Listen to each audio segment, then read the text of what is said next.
네, 다음 소식입니다. 강릉 경포도립공원이 해제된 지 3년째로 접어들었습니다. 관광객의 눈높이에 못 미치는 도립공원을 유지하느니 풀어놓고 잘 활용해서 지역 발전의 동력으로 삼자는 취지였는데요.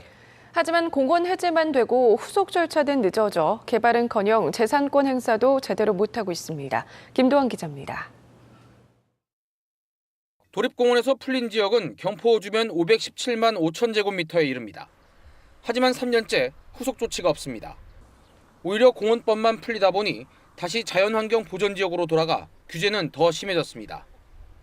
도립공원 일대는 건폐율 60%를 적용받았지만 이제 20%에 불과하고 그나마 농어촌 주택 외엔 뭘 지을 수도 없습니다.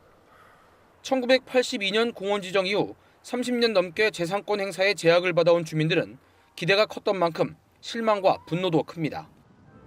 도립공원 일대는 여기 도립공원 밀집 지역이라 해서 건폐율로 얘기를 하면 한 60%를 행위를 할 수가 있습니다. 100평이면 60평에다가 집을 질 수가 있었는데 그게 더 좋아질 줄 알았는데 자연환경 보존지역으로 되면서 20에 80으로 된 거죠. 20%로밖에 안 된 거예요. 그리고 예를 들어서 지금 건폐율이 안 나오는 부분에 대해서는 철거를 해야 되는 그런 단계까지 지금 와 있는 거죠. 그러니까 주민들은 반발할 수밖에 없고.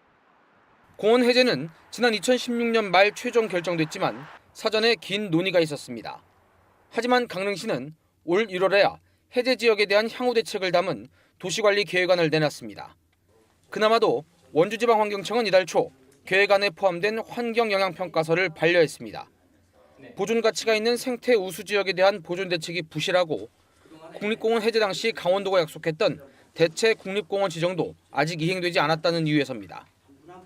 주민들이 강하게 반발해 강릉시가 환경영향평가서를 보완해 다시 제출하고 환경청은 현장 조사를 시작하기로 했지만 향후 절차에 얼마나 더 시일이 걸릴지는 모를 일입니다.